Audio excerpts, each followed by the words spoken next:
Yo, what's up? Welcome to Kind of Funny Games Daily for Wednesday, July 14th, 2021. I'm one of your hosts, Blessing Adelie Jr. Joining me is twitch.tv/Andy Cortez. Good morning, Bless. No, great morning. Great morning. You know why? Because we got that Loki. That new Loki, man. How you feeling about it?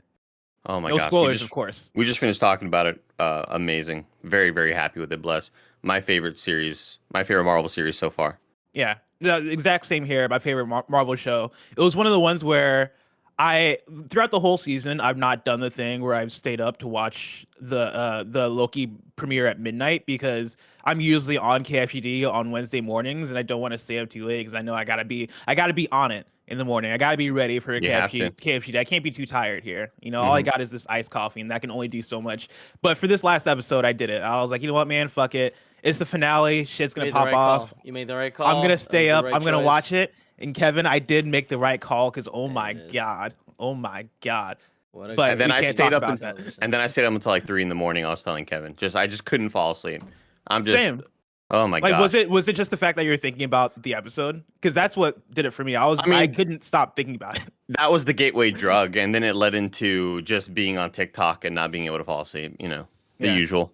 I feel that. Of course, we have our Loki review under Kind of Funny Reacts. Go check that out. But for now, let's talk about some video game news because today's stories include headlines from our Phil Spencer interview, Battlefield 2042 getting crossplay, and more because this is Kind of Funny Games Daily. Each and every weekday at 10 a.m. live right here on twitch.tv/Kind of Funny Games. We run you through the nerdy news you need to know about.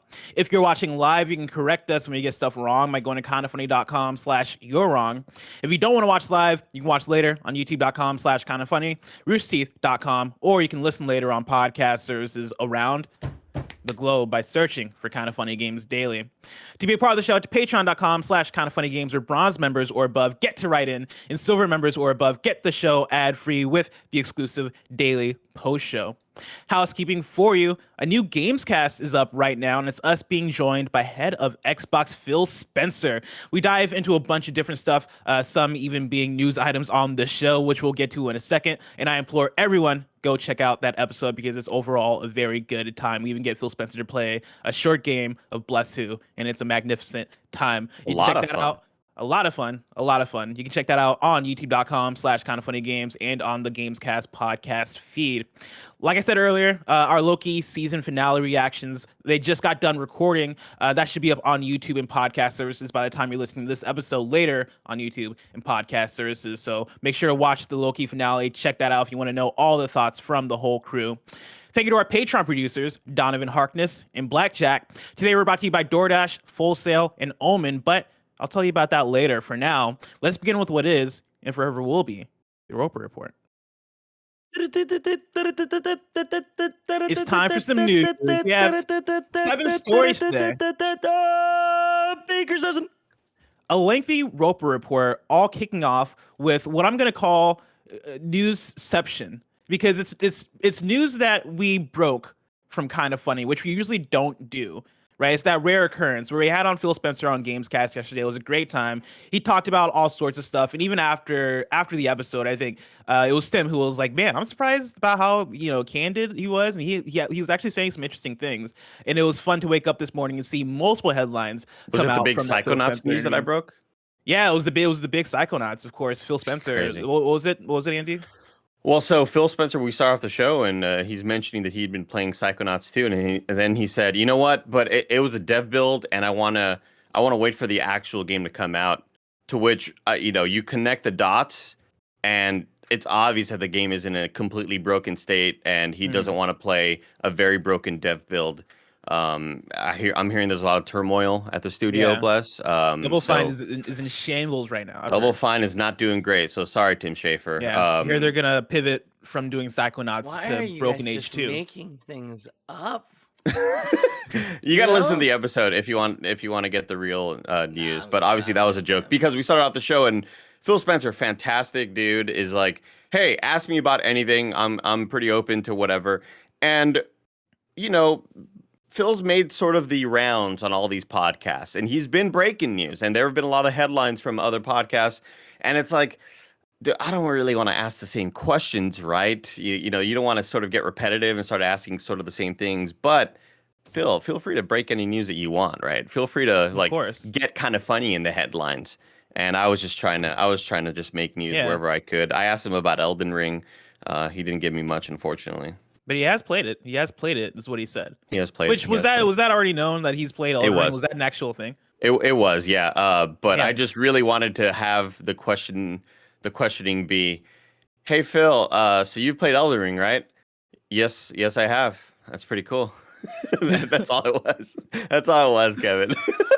Yeah, Phil was It was great. great. He Cool. and Phil was out here breaking news for free. So let's start off with story number one. Phil Spencer suggests that Xbox could update its controller. This is from Andy Robinson at Video Games Chronicle. Xbox head Phil Spencer has complimented PlayStation's DualSense controller and suggested that it might inspire Microsoft to add its features to its own controller. Microsoft stuck to a familiar design for its Xbox Series X/S pads, only making minor changes to its design and the under-the-hood improvements. In comparison, Sony opted to totally redesign its controller with new features such as haptic feedback and adaptive triggers. Speaking as part of the latest Kind of Funny Gamescast, Phil Spencer said that Xbox probably wouldn't release any major bespoke accessories such as VR headsets in the near future, but suggested that an updated controller was far more likely to happen. Quote, "When I think about our hardware roadmap, I really love the evolution of Liz Hamren's team and the work that they've done," he said. Quote, "We're definitely thinking about different kinds of devices that can bring more games to more places. There's probably some work that we'll do on the controller. I think Sony's done a nice job with their controller, and we kind of look at some of that and think there are things that we should go do. But we're probably not in the more bespoke accessories place right now. We just look at what happens on Windows and other places and see if there's a unique opportunity for us. Right now, I don't think there's anything that's obvious to me." End quote. Earlier this year, Microsoft used a customer experience survey to ask Xbox Series X/S owners if they would like to see any PlayStation controller features made available for its consoles. So this is a thing that we've known Xbox has thought at least a little bit about in the past from these surveys. But the fact that Phil Spencer just came right out and said it, right? That like, hey, yeah, we like what the DualSense is doing, and it could be cool to implement some of those features in what we're doing. Andy, is that a good thing for you? Do you like that line of thinking? I mean, it's not only do I love the line of thinking, I just love how open he is about it. Like, yeah, PlayStation's doing some dope shit, some dope shit over there. Maybe we can sort of bring some of those ideas into what we do over here. And I think not only does that make users more happy, but I think that gives players more of a reason to go back to maybe older titles or games that have already come out that didn't ship with those features, and then to have here on Kind of Funny Games Daily a news release of like, hey, guess what? This game that you were really excited for at Xbox One that came out 2 years ago or whatever, or Xbox Series X that came out a year and a half ago, it now has whatever features on it, whatever things that they've added, whether it's the haptic feedback or the, you know, the adaptive triggers or whatever it is that they sort of want to kind of take inspiration from, or just just take those ideas, right? I think that's cool as hell. I think it's just really cool that he was very open about that sort of thing. And I don't really see what the sort of loss scenario is here. Like what could be the negative from this? Yeah.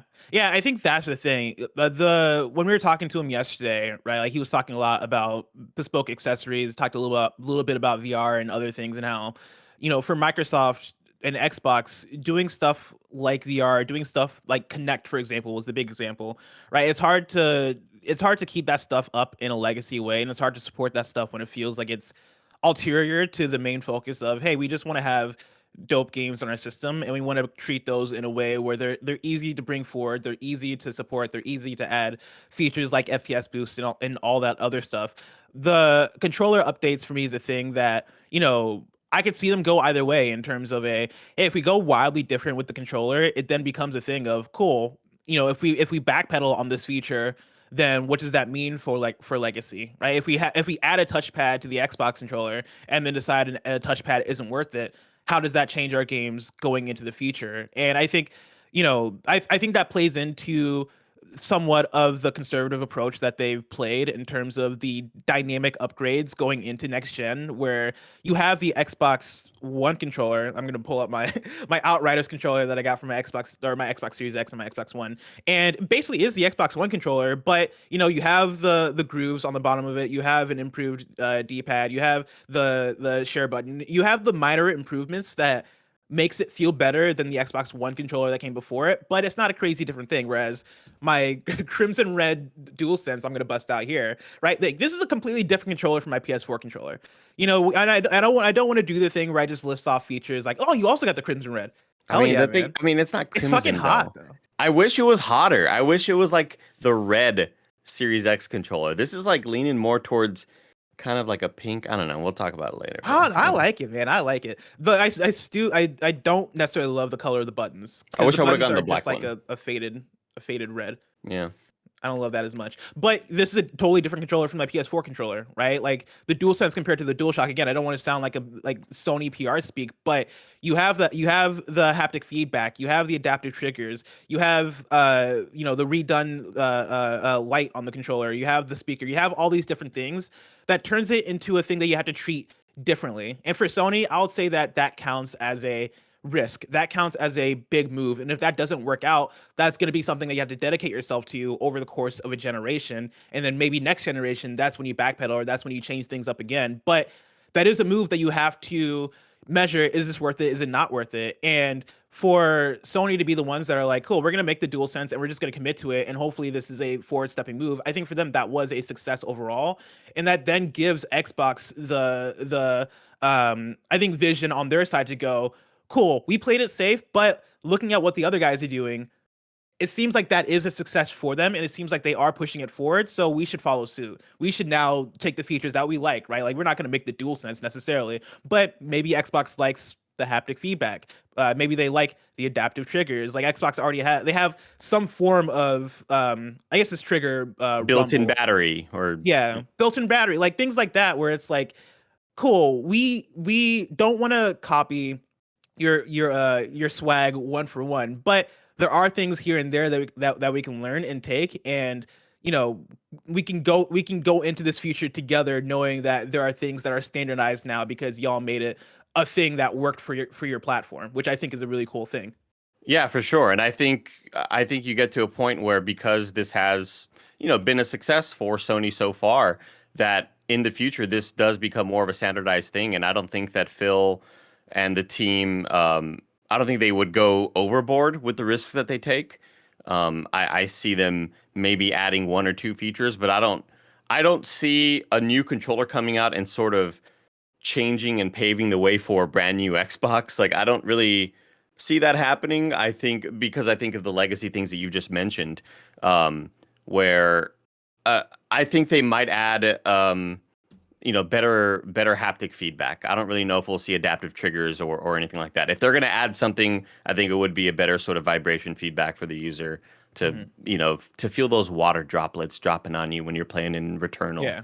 Even though you can't play Returnal on Xbox. I think for sure we'll get that at some point with the Xbox controller, especially when you look at HD Rumble on the Switch. Like, it seems like that has been a push over the last few years, where the Switch kind of originated that HD Rumble. Sony now has the adaptive feedback, which feels like an iteration on that, or an innovation, whichever one you want to choose. And I could easily see Xbox going, cool, this is the new wave, we got to get on it, and that becomes a thing that everybody is now doing. As we're talking about this, I do want a poll in chat. Did you just turn on your PS5?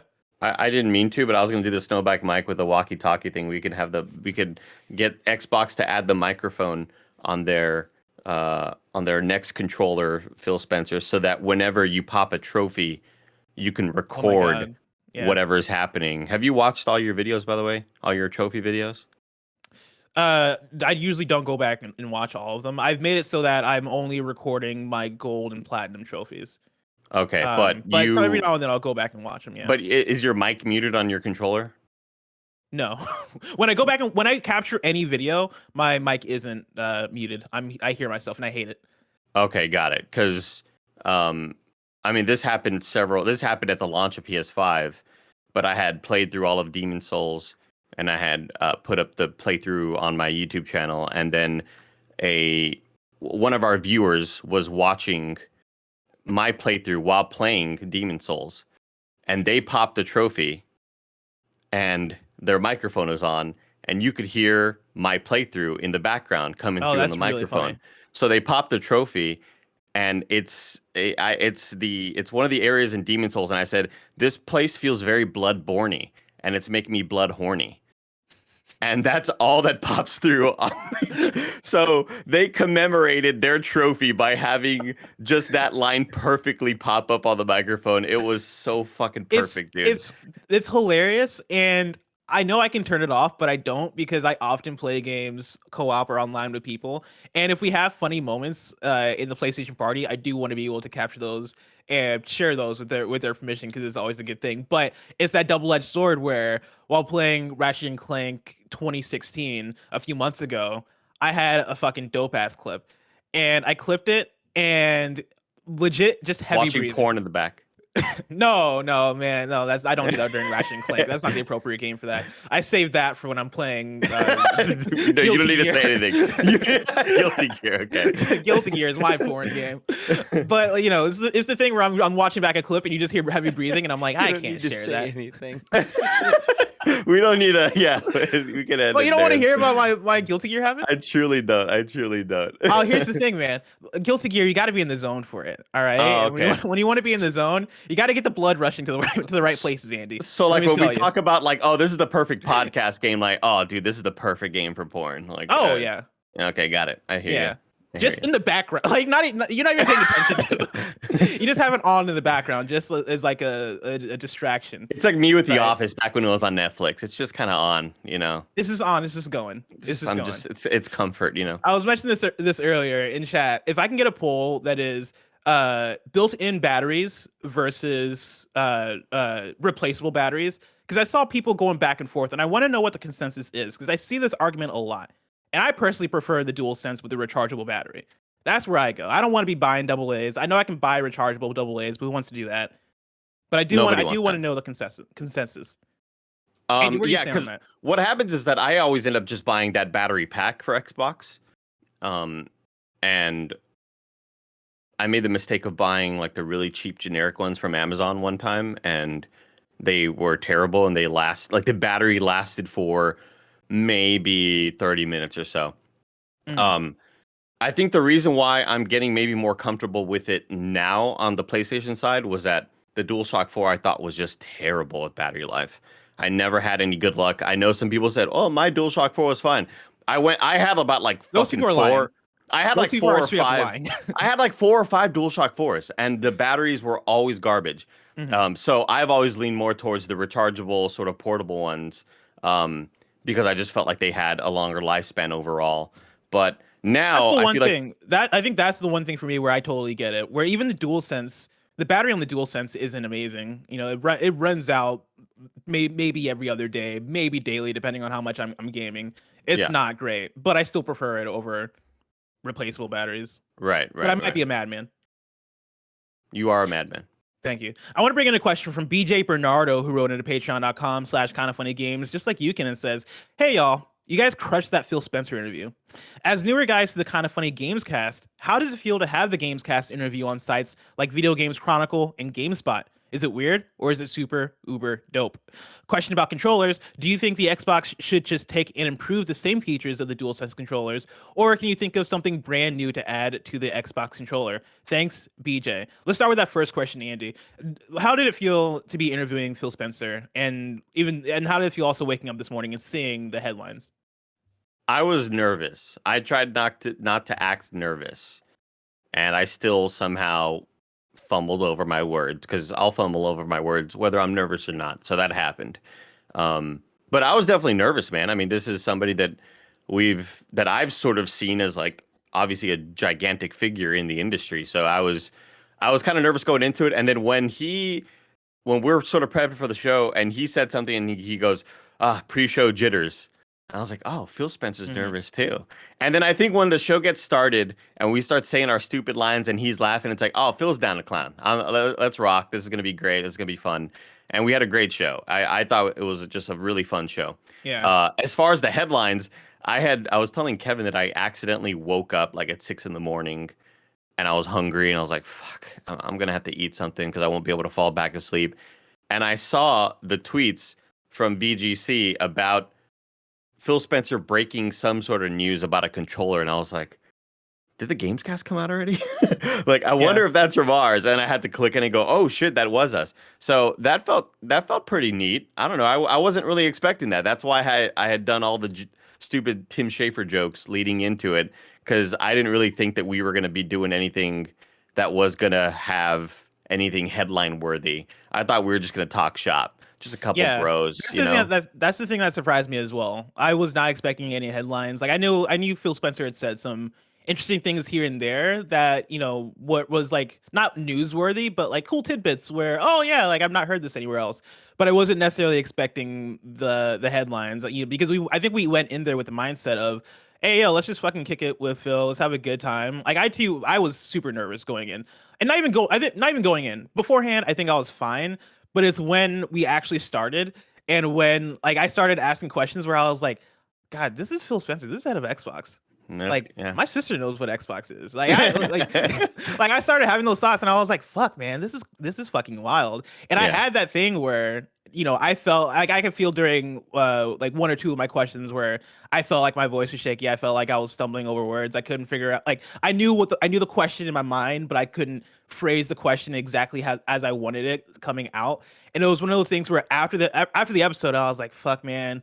Fucked it up, like I don't, goddamn, like man, I can't believe I did that. Went to sleep, was super anxious about it, woke up and I saw the headlines and I was like, I think that's the question I asked. I think this headline is breaking based off the question I asked, and that for me totally, I think, brought it back around to where I was like, all right, it wasn't that bad. Like if VGC is out here writing about it, it's probably fine. Let's just talk more about ourselves for the rest of the show is what I'm voting for. I bet you though, Blessing, I think we woke up or we, after that interview, were like, did we do well? Was that fun? Was he having a good time? And I think we're nervous about that. I think he's nervous waking up. I heard he couldn't sleep last night because he's like, God, I just did not play well in Bless Who. I was such a terrible performer in Bless Who. Yeah. Not great, man. Yeah, embarrassing. Not great. He'll be back though, and when he comes back, I think he'll be back. He'll be ready. I think he knows the rules. Now he knows the game, and I don't think he's gonna let that happen again. Phil Spencer seems like that kind of dude who comes back with a revenge, and so we're gonna see that. This poll is done, Bless. Where are we at? Okay, so the poll right now, the poll is at the finished poll is at 71% of people prefer the built-in battery with 155 votes. 63 people voted for replaceable. That's 29%. So there you have it. Built-in battery wins. I don't know how to. We also do have a very heavy PlayStation audience, but I'm sure that has nothing to do with it. No, not at all. Not at all. Andy, we have more to talk about from this Phil Spencer interview with story number 2. There's another one. Seeing old games do well on Game Pass absolutely incentivizes reboots, says Phil Spencer. This is once again Andy Robinson at Video Games Chronicle. Xbox Game Pass has given Microsoft more ammunition to justify rebooting older game franchises, the company's head of gaming has said. Xbox's subscription service currently gives its circa 20 million subscribers on-demand access to a large library of legacy games from the likes of Rare, Bethesda, Double Fine, and more. Speaking as part of the latest Kinda Funny Gamescast, Xbox boss Phil Spencer said that being able to track the popularity of older franchises made it easier to justify greenlighting new installments, such as the upcoming Fable reboot by Playground. Asked if player data for legacy games on Game Pass incentivizes the rebooting of franchises, Spencer said, quote, "Absolutely it does. Take Prey, which I think was an amazing game when it came out, but a lot of people missed. Seeing more people playing something like Prey or Dishonored or going back to Fable, for us, as we sit back as a creative organization and watch what people are interested in, it gives us more data to think about things that we might pick up and take forward with new ideas and new teams that might want to go do that." End quote. For me, this is one that I would have assumed, I would have guessed, but it's nice to hear it from Phil Spencer as well, where, hey man, when you go back and play those backwards compatible games or you go back and play legacy games on Game Pass, that matters to something. That there is tracking in that there is data or however you say it, in that where Microsoft developers, publishers see that, and that then can inform them. And I think that's another cool additional perk for Game Pass. We talk about Game Pass being this cool thing. We talk about it being the future of gaming. We talk about it being the best deal in gaming, but for it to be an additional way for developers and for Xbox specifically to truly track what people have interest in years and years and years after a game has come out is a pretty cool thing. Yeah, I think you're right on with, it's great to actually hear him say it, which I think we've seen that before in the past with Sean Layden and PlayStation, and then bringing back Crash, and how that was sort of like, this really cool big moment that, hey, there's been movement on this game, and yes, it is coming back or whatever. It is just great to hear it from like straight out of his mouth. That's like something that's really important, I think. Where I think back in the day, like, sure, there was data to be kept and stuff, but I think it was, maybe it's the idea of just that buying used games was a bit harder to track what sort of older games were being purchased more and more. And maybe if an old game had a sort of resurgence in popularity, it may have been sort of hard to track that stuff. But when you're playing an old game on something like Xbox Game Pass, I think that's just easier for Microsoft to track that data as opposed to maybe like used game sales. I don't know. I feel like nowadays it's a bit easier to sort of track what is kind of getting hot once again. And we've seen it before, dude. Like we talk about Among Us being this 2-year-old game and then having this explosion of popularity and then becoming one of the biggest games in the world. And would that be done? Will that happen with any other franchises? I think we'll wait to see. If you had the choice, what Xbox franchise would you want them to bring back? Oh my God, Fusion Frenzy. Oh my God. Out of all the games, Fusion Frenzy. Fusion Frenzy, easy, dog, easy. No, when I think about Xbox franchises, it's weird because like I had the clear see-through green Halo Xbox, the collector's edition, the one that came with Halo 1, and that was basically my Halo machine. Like, I wasn't playing Jade Empire, I wasn't playing Perfect Dark. Like, I wasn't really playing any of those games on my 360 either. I guess maybe KOTOR. When I think of like an old sort of Xbox game, but what? Hopefully the rumors on that are true with some sort of remake happening. Whether that won't be Xbox exclusive, but still be cool. One thing I wanted to ask Phil Spencer, but I didn't have the balls in the moment. I felt like I needed to make my questions count, so I didn't ask this one. But I wanted to be like, so what are your thoughts on Jet Force Gemini? What are your thoughts on bringing back Jet Force Gemini? Because like, come on, man, that game you can do cool things with that game. That would have been great. Alien ant creatures running around. Like, let me know. Like, have you guys ever thought about Jet Force Gemini? Dude, people love Risk of Rain. People loving this Arcade-ageddon. I mean, there's space in the world for a Jet Force Gemini reboot, bless, of some sort, with a really dope ass cell shaded art style.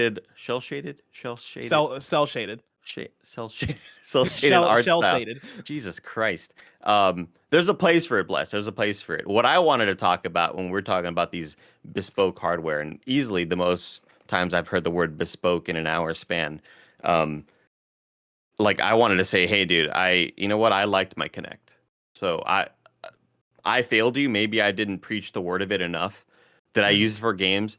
Fuck no. I used it for voice command all the damn time. You used it to attach your YouTube to the corner.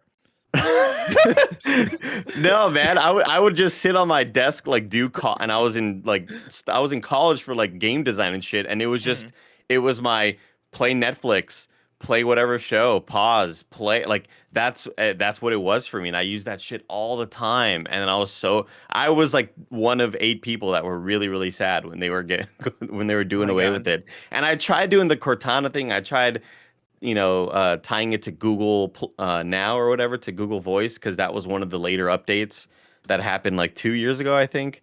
It just wasn't. It's not the same, Bless. It's not the same. I feel that. 2 more for Xbox to bring back, because I know they're looking at the. I get super self-conscious about data and data, because chat calls me out no matter which way I say it. So I'm just gonna say data. I know Xbox looks at the data, and you must know. People love Conquer and Banjo. Bring them back. At least one of them. Preferably both of them. But come on, man. I want a new Conquer. I want a new Banjo. It's got to be Banjo. It's got to be Banjo. There's I think way more that you could do with that franchise nowadays, unless you have like.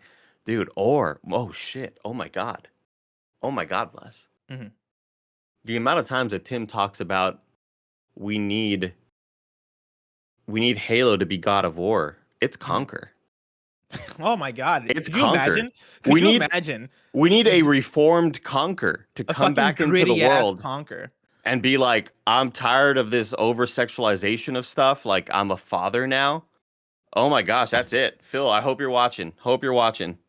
Phil, get on it. Bring back Mhm. Conquer. Andy, let's talk about story number 3. Battlefield 2042 crossplay has been confirmed. We did it, everybody. We did it. Round of applause. Round of applause. This comes from Joe Skrebels at IGN. EA has confirmed that Battlefield 2042 will feature crossplay, although not all platforms will be able to play with all others. Crossplay was confirmed in a new Battlefield briefing, but EA made it clear that there will be 2 pools of players rather than one single mixed group. You're going to have PC, Xbox Series X/S, and PS5 players all playing together. PC and console players can opt out of crossplay if they want to. And then you're going to have Xbox One and PS4 players playing together. The reasoning for the player separation comes down to the differences between new gen and last gen versions of Battlefield 2042. More modern platforms will see 128 player matches, while last gen consoles will only extend to 64 player matches. We also learned that map sizes will be different across last gen and new gen versions of the game. EA also has confirmed that the game will feature cross progression and cross commerce. Any unlocks or purchases made in any version of the game, including last gen to new gen, will appear in all other versions of the game. Get hyped, Andy.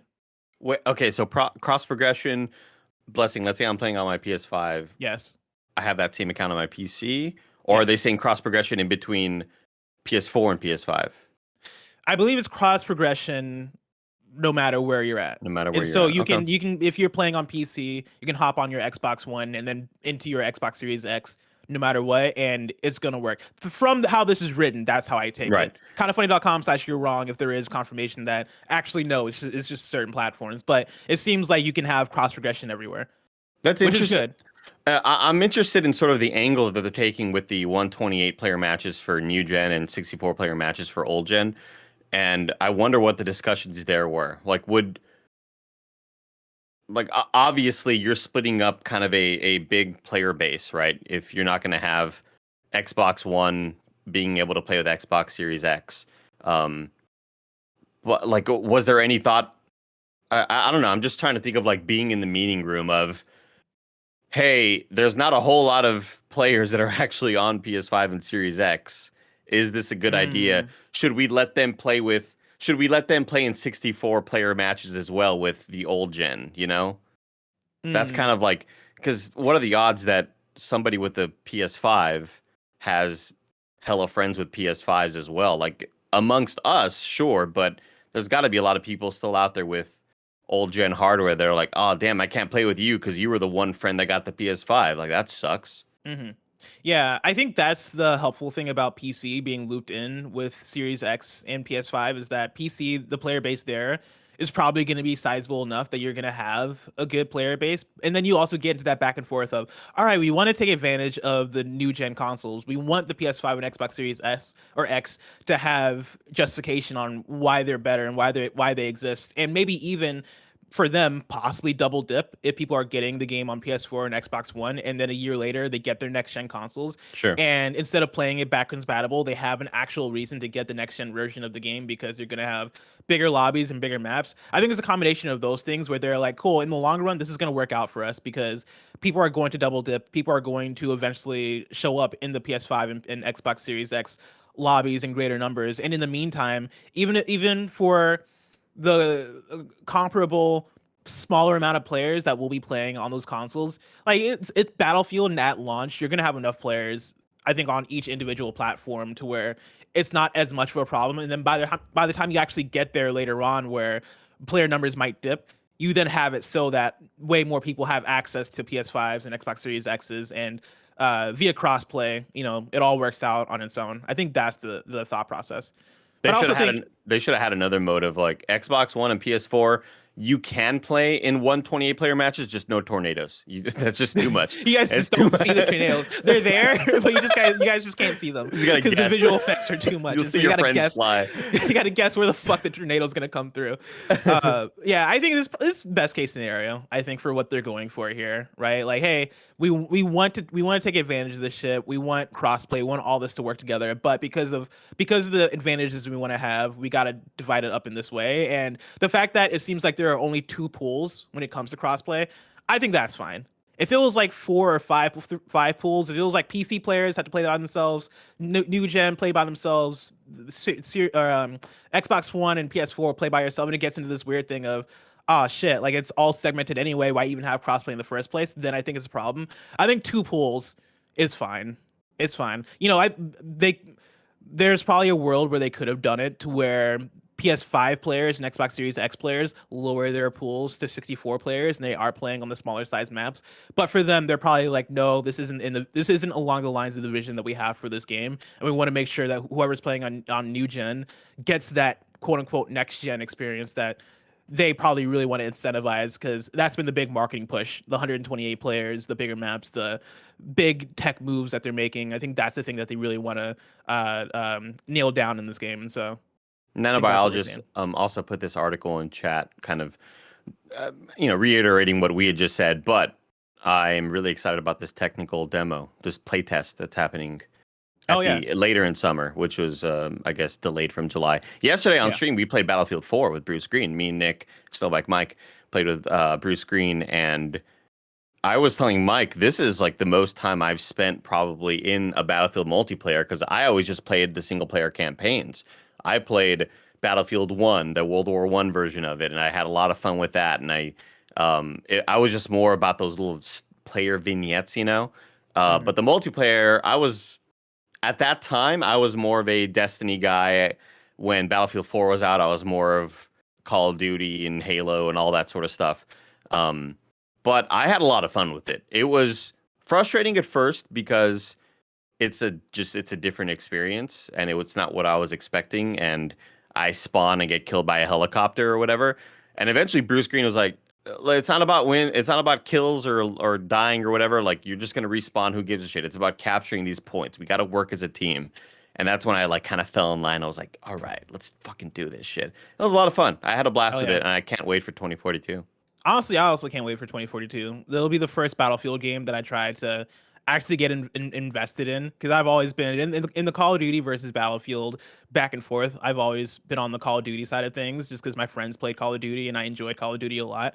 But I think playing Battle Royale over the last 4 years has set me up to where I look at something like 128 player lobbies, and that has become a thing that has excited me in a way that that's never been a bullet point that I've cared about in the past. I've never been one to really care about large player pools, but them saying 128 players, us seeing the environmental stuff, the tornadoes, all the crazy shit going on in a match nowadays is exciting for me as somebody who now likes games like Apex and Fortnite and other games with huge lobbies and crazy shit going on. And so I'm into it. Can't wait for it.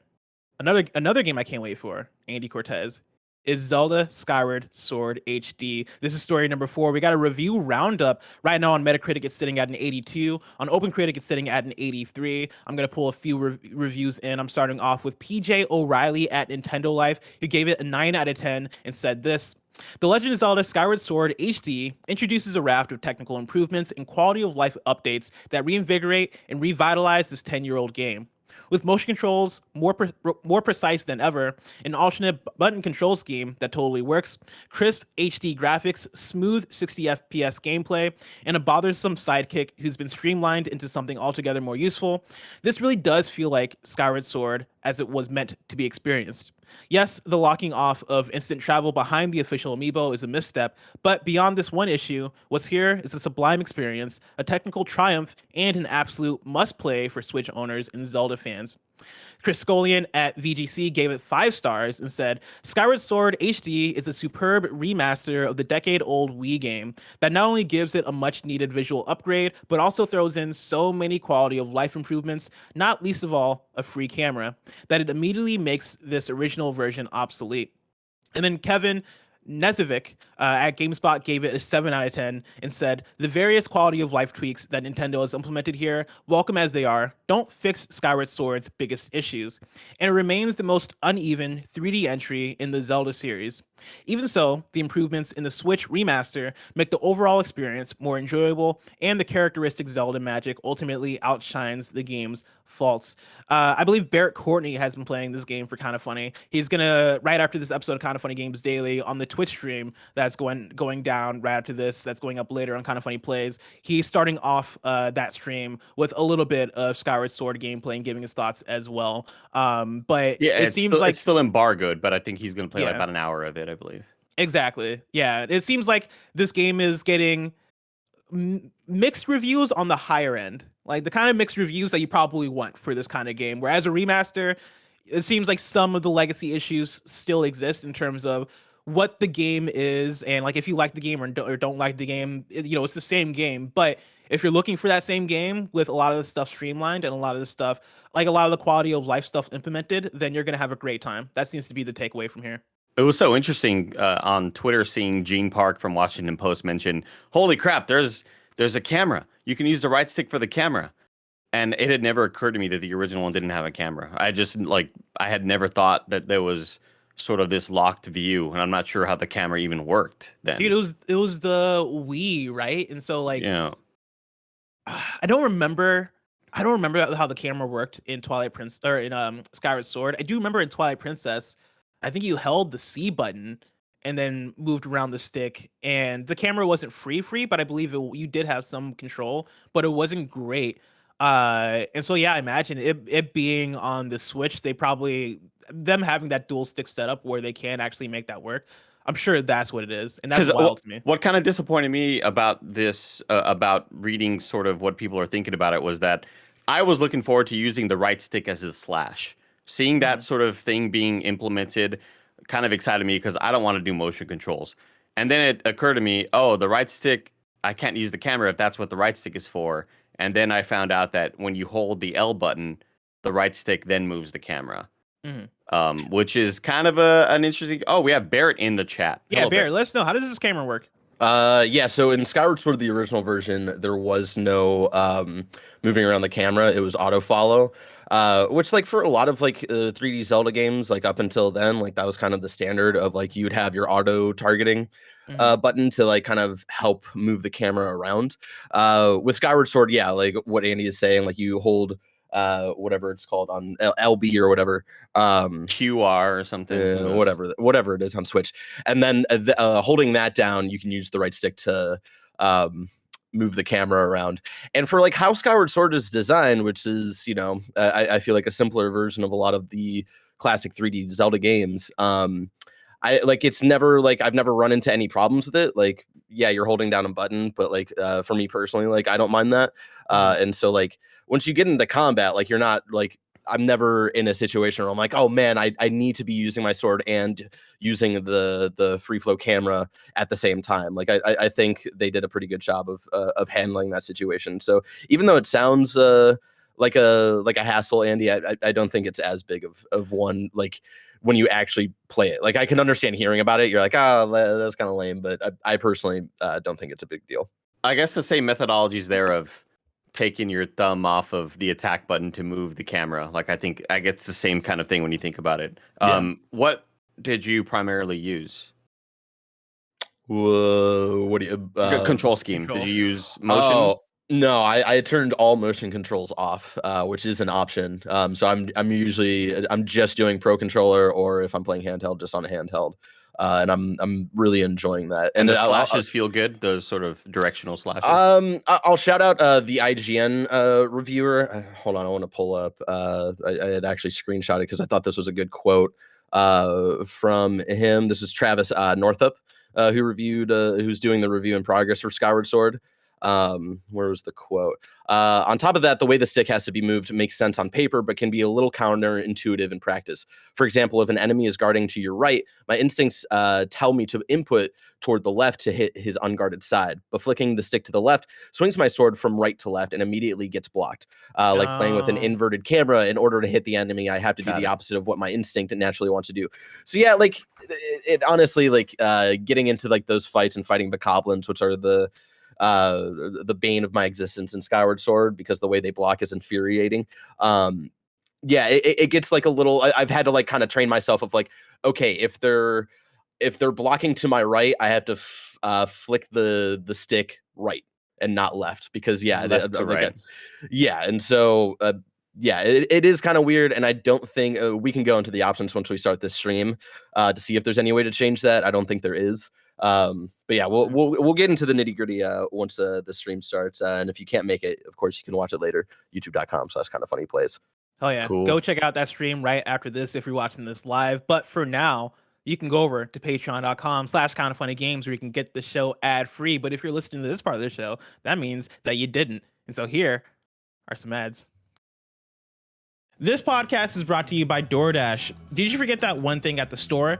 Now you can get snacks, drinks, and household essentials in 30 minutes with DoorDash. Get drinks, snacks, and other household items delivered in under an hour. With over 300,000 partners in the US, Puerto Rico, Australia, and now Canada, you can support your neighborhood go-tos or choose from your favorite national restaurants like Popeyes, Chipotle, and Cheesecake Factory. For a limited time, our listeners can get 25% off and 0 delivery fees on their first order of $15 or more when you download the DoorDash app and enter code GAMES2021. For our Canadian listeners, use code GAMESCA. That's 25% off up to $10 in value and 0 delivery fees on your first order when you download the DoorDash app in the App Store and enter code GAMES2021. In the US, and GAMESCA in Canada. Don't forget, that's code GAMES2021 or GAMESCA for 25% off your first order with DoorDash. Subject to change, terms apply. We're also brought to you by Full Sail University. We know that you love video games, but have you ever considered making them? If so, then I want to tell you about Full Sail University, which offers a variety of gaming degree programs on campus and online that can teach you the tools, technology, and workflow used by today's gaming studios. You can learn level design, programming, character modeling, production, and more. Graduates from Full Sail have worked on awesome games like Grand Theft Auto 5, the Call of Duty series, Rocket League, and many more. Full Sail has degrees available in game development, game design, and game art, as well as many other degrees in entertainment and media. To learn more about Full Sail's programs, as well as potential scholarship opportunities, visit fullsail.edu/funnygames. That's fullsail.edu/funnygames. Last but not least, we're brought to you by Omen Oasis. Sick of all the randos sliding into your team chat whenever you and your friends are grouped up in your favorite games? I know I am. I play Knockout City a lot. Then you need your own private oasis, your own paradise in the, let's admit it, wasteland that can be online gaming. Oasis is a free and easy to use add-on for Omen Gaming Hub that creates a virtual room for you and up to 15 of your friends for private gaming and watch parties. But Oasis isn't just any virtual room. With low latency, 720p, 30 FPS screen sharing, and seamless audio quality, you can quit worrying about technical difficulties, stop arguing over who has the worst internet connection, and get to playing. Play together, watch together, chat together, share together, all with Oasis by Omen. Go to bit.ly/OasisKF to download Oasis on the Omen Gaming Hub and try out the beta now. Story number 5, Halo Infinite's multiplayer will feature a ping system. This is from Windows Central. 343 Industries lead multiplayer designer Andrew Witz has recently confirmed that Halo Infinite will have a ping system in an employee spotlight blog post. Specifically, this system we called the Mark system, and will enable players to mark areas of interest on maps for their teammates. Quote, "My team also gets to work on awesome multiplayer systems like the Mark system, which is a feature where players can mark a spot in the world that lets their teammates know vital information like an enemy position or weapon location," said Witz. So it's a short one for you there, but I think we're talking about just because every first-person shooter, every multiplayer game, you know, give us a ping system. Ping system, amazing system. Apex Legends paved the way for greatness when they added their ping system, and I can't get enough of a ping system in a first-person shooter. Yeah, it's absolutely needed. And there are still a few games that I've gone out there. I think when we went back to play Halo Master Chief, and I'm playing with Mike and Nick, and I realized, oh shit, I can't. I just have to kind of call out behind us. There's no real good way to sort of communicate that. So yeah, shout out Apex. Thank you very, very much, Respawn. Yeah. I also want to shout out that article was written by Brendan Lowry. I missed out on the name when I read the headline. But yeah, I'm super excited for Halo Infinite. Similar thing is Battlefield 2042, where I'm not a Battlefield person. What was that, Kevin? I just said his last name because it sounded like the last Mike name. Lowry. Mike Lowry. Yeah. I heard it and I was like, I hope that's what it was, because I had the exact same thought. Brendan Lowry. But yeah, like I've not been a huge Halo person, right? Like I've had friends that have liked Halo, and I'll always go over to their house and get my ass beat. And I was like, I don't think this game is for me. But watching that Halo stream with you guys during E3 week and seeing them do the gameplay breakdown, showing off all the features, showing off like, hey, yeah, we're thinking about new players too, and all this stuff. Super excited to see how this pans out. Super excited to get in there, and super excited to use the mark system. Go get them. Story number 6. NBA 2K22 has its cover athletes, and this time around, there's an interesting twist. This is Samit Sarkar at Polygon. NBA 2K22 is scheduled to launch worldwide on September 10th with 6 different cover athletes across 4 editions of the game, led by Dallas Mavericks star Luka Doncic. Is that how I say it, Andy? Doncic. Luka Doncic, publisher 2K Sports announced on Wednesday. Doncic, a 2-time NBA All-Star in his 3 seasons in the league, will grace the cover of NBA 2K22's Standard Edition. It's fucking wild thinking about the fact that we're in 22. I hate it. 22. Not a fan. How the fuck did time fly? The Standard Edition and cross-gen digital bundle. The background of the Standard Edition features artwork of a shouting Doncic, draped in thick brushstrokes of blue, white, and red, a nod to the flag of his native country, Slovenia. A third version of NBA 2K22 is a history-making one. 2K Sports is marking a milestone year for the WNBA with the WNBA 25th Anniversary Special Edition of NBA 2K22. Its cover will feature Candace Parker of the Chicago Sky, the first woman cover athlete in NBA 2K history. Quote, representation matters, so this is a special moment of progress for the sport and for the series, Parker said in a statement. Quote, to be part of this historic cover is a testament to the growth and rising popularity of the women's game, and I'm proud to be the first female cover athlete to be the face of NBA 2K, end quote. That's awesome. That's really cool. Very cool. Yeah, I hadn't realized it hadn't happened yet. I knew that there were prior games with WNBA athletes, but I wasn't sure what the cover art situation was. And there's also a third cover, which is the one that has, I believe, Kareem Abdul-Jabbar, Dirk Nowitzki, and Kevin Durant, all 3 on one. And I don't understand what the sort of rhyme or reasoning is for the third one. I should probably look into that, but I believe that it's just sort of an alternate look at whatever it is. There probably some like sort of edition. Yeah, you gotta imagine. That's awesome. I always like paying a little bit of attention to the cover athletes over the years of games, because in a weird way, it's meant so much to the franchises in a way where, like, I know what the Madden curse is. I'm not a big Madden person at all. I'm not a big football person at all, but I'm aware of what the Madden curse is. I'm aware of, like, whenever they announce who the new cover athletes are, like, that's a thing that kind of transcends gaming news and just, gets into sports news in general. And I always think it's an exciting thing. And so, shout out Candace Parker being on the cover for this version. I think that's a really cool thing.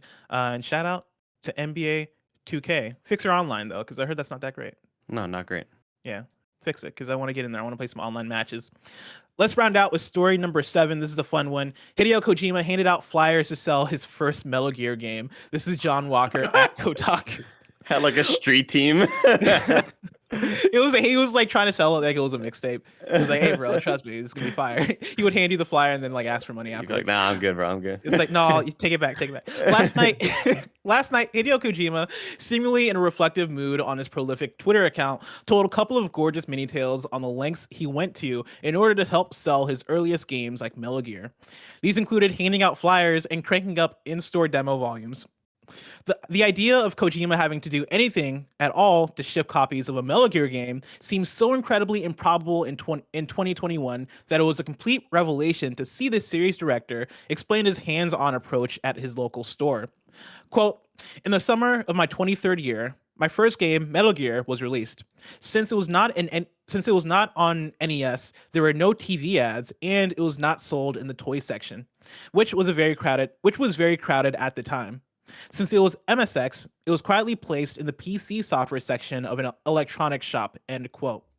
The MSX and MSX2 were home computers produced by Sony, primarily bought in Japan, running a version of Microsoft's DOS.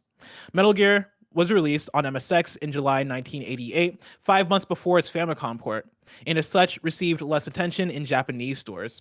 Quote, "Even so, I went to the store every day, got flyers, and handed them out to people around me. I also bought 3 copies of the software myself," end quote.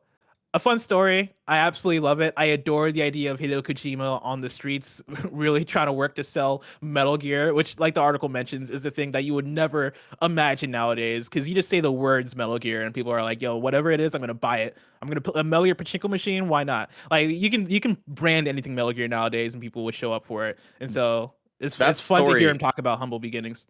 That story just kind of like, it really puts you in a place in time, because you've heard so many stories of musical artists going to record shops and being like, "Hey, can you sell my CD?" And then being like, "All right, sure, yeah, give us those 5 copies or whatever." And they're like, "Dude, they fall off the shelves. Like, do you have any more or whatever?" Like, even my Richard Garriott, man who created Ultima, like the first game he made was a Calibeth, and he worked at a PC shop, and they were like, "Yeah, try it." Yeah, I think the store owner was like, "Yeah, go ahead and sell it here if you want." And that people just kept on buying it, and it was like, oh shit, I need to make more copies of this game. And it just like, I can't even imagine how that looks. I can't visualize what a young Kojima trying to sell Metal Gear on MSX looks like. It's so wild to think about. It's crazy. It legitimately reminds me of mixtape rap, right? Like, it reminds me of the story of J. Cole talking about how he had to convince his landlord to let him stay in his place for free for a year and promise that he would pay the money back once he got famous. It feels like that, where Hideo Kojima is like, "Hey man, if you give me one shot," like it's Lose Yourself by Eminem, right? Like, give me one shot to do this, I'm gonna do it. I'm gonna dedicate myself. I'm gonna do all the things. I'm gonna sell my mixtapes on the street. I'm gonna get big. And it turned out well for him. That needs Hideo to be a Kojima movie. Nowadays, making some dude. I would have watched the hell out of that movie. The Hideo Kojima biopic. Who would play him though? I have no idea.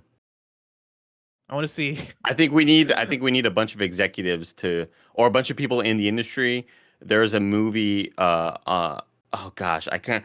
Kevin, who's the artist who he sings like this and he has a guitar? Who's that artist? Music artist? Bob Dylan. There's a movie about Bob Dylan where a bunch of different actors of like all races and genders play Bob Dylan, and it's just little snippets of his life. We need to do that. I think we all need to recreate.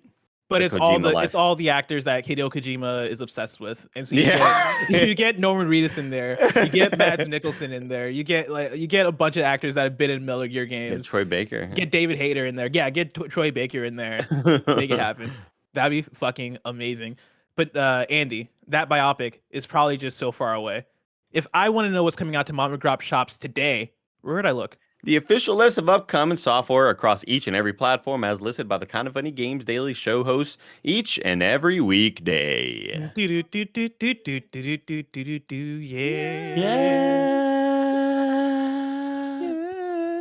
Out today, we got 3D air hockey for Switch. Fuck Induction for Switch. Are you going to play that 3D air hockey? Fuck no. We got Dream Engines Nomad Cities for PC. Skydrome for PC. Somebody like worked really hard on 3D. I'm sorry, I didn't mean that. It's okay, man. Such Art Genius Art Simulator for PC. I'm not gonna play it either. Space Punks is now in early access on PC exclusively on Epic Game Store. And then Total Warhammer 2, The Silence and the Fury DLC is out now. New dates for you: Dungeon Defenders Awakened gets a new Nintendo Switch release, and a major update for PC and Xbox on August 4th. Crash Bandicoot On the Run Season 4, Survival of the Fastest launches on July 15th. Button City arrives on August 10th on PS5, Xbox, Switch, PC, and Mac. And then Hanako, Honor, and Blade will launch on Steam September 15th.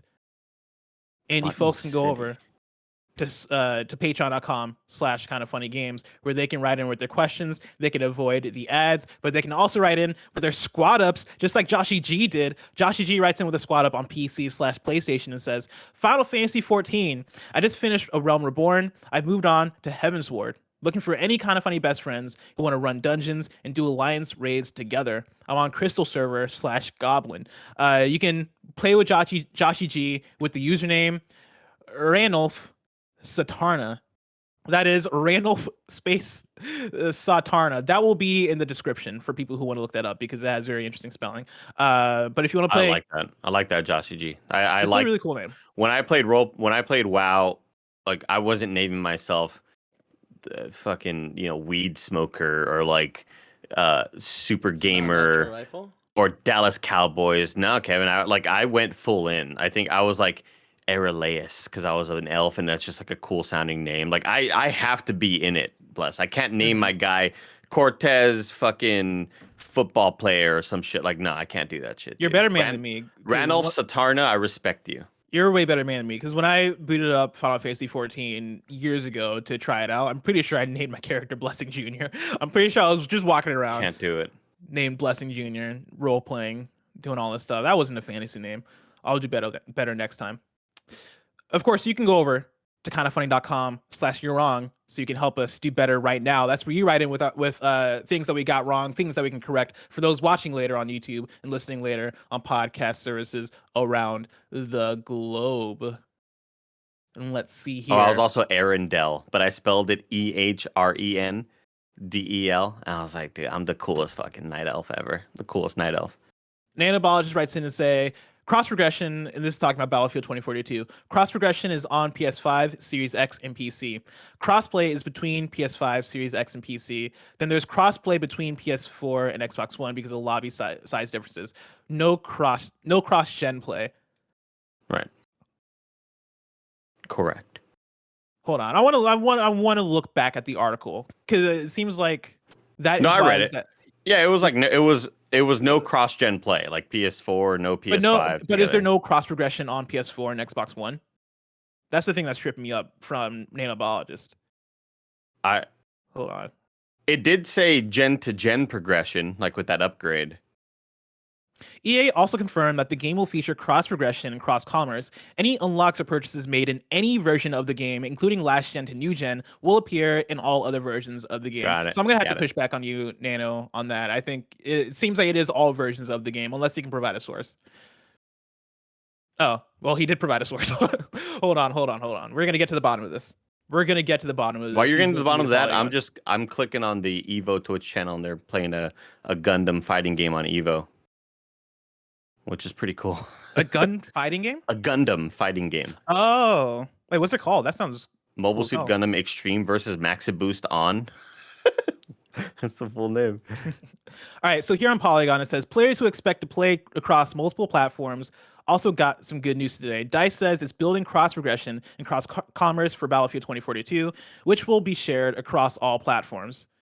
Okay, so again, yeah. I think Nano might have just forgot to include Xbox One and PS4 here. But cool. We got to the bottom of it. You can progress through all platforms. You're all good. Let's see. Somebody tried to... the stickler wrote in to say biopic is pronounced biopic. Yes, I always mispronounce that. No, you're not mispronouncing it. It's either way, just like data and data. Data and data. Yeah, we've had this discussion before, I think. I mean, one way sounds stupid. You know? I mean, I think me and Kevin actually had a back and forth about this on an old morning show a long ass time ago. I don't know what biopic. talking about. Biopic. Because biopic sounds medical. Yeah. Yeah, it That's the does. thing. You're right. Yeah. And we looked it up. We had this conversation. We looked it up, and biopic think isn't so. anything medical, No, it's the but same it just thing. sounds that way. Biopic. It's the same thing, yeah. Biopic. The rest of this week's hosts for Kind of Funny Games Daily are tomorrow. You're getting Greg and Tim at a special time. Kind of Funny Games Daily is going down noon Pacific time tomorrow. We're going to stream a little bit of RE8 before that. And so when you tune in, get ready for that. On Friday, it's Greg and me. If you're watching this live on Twitch right now, after this is some Zelda Skyward Sword with Barrett, followed by Greg saving Coco and Monster Hunter stories. So get hyped for that. Of course, this has been Kind of Funny Games Daily, each and every weekday at 10 a.m. live right here on twitch.tv/kindoffunnygames. We run you through the nerdy news you need to know about. We have a Patreon post show for those that are subbed at the silver level of patreon.com/kindoffunnygames. So stick around for that. Otherwise, until next time, Game Daily. Until